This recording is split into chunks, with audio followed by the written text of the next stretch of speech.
বাইকের সামনের চাকা দেখেন কত ফ্রি, বাট ব্রেক ক্যারিবার লাগানোর পরে কিন্তু চাকাটা অনেক জ্যাম হয়ে যাচ্ছে। আসলে আমরা চেক করতেছি, আসলে ব্রেক প্যাডটা আগে চেক করে নিচ্ছি যে ব্রেক প্যাডে আসলে কোনো ঝামেলা আছে কিনা। দেখেন ব্রেক প্যাডে কিন্তু কোনো ঝামেলা নাই। সো বাইকটা একটি রিক্সার সাথে ধাক্কা খেয়ে কিন্তু সামনের চাকাটা জ্যাম হয়ে গেছে।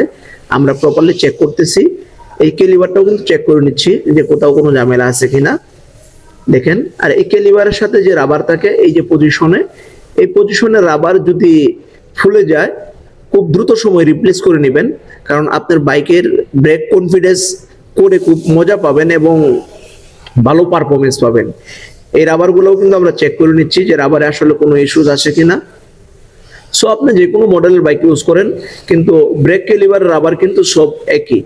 আমি কিন্তু ফাইনালি চেক করে নিলাম, এখন ইনস্টল করব। বাট দেখেন আমি ক্যালিবারটা খুব ভালোভাবে চেক করে নিচ্ছি যেন সামনে চাকাটা জ্যাম না হয়। আমি কিন্তু বাইকের কাজটা কমপ্লিট করার পরেও আপনাদেরকে দেখাবো যে কেমন ফ্রি হয়েছে। দেখেন আমি এখান থেকে কিন্তু সম্পূর্ণ টাইট দেওয়ার পরে আমি চাকাটা আবারও ঘোরাবো যেন আপনারা বুঝতে পারেন।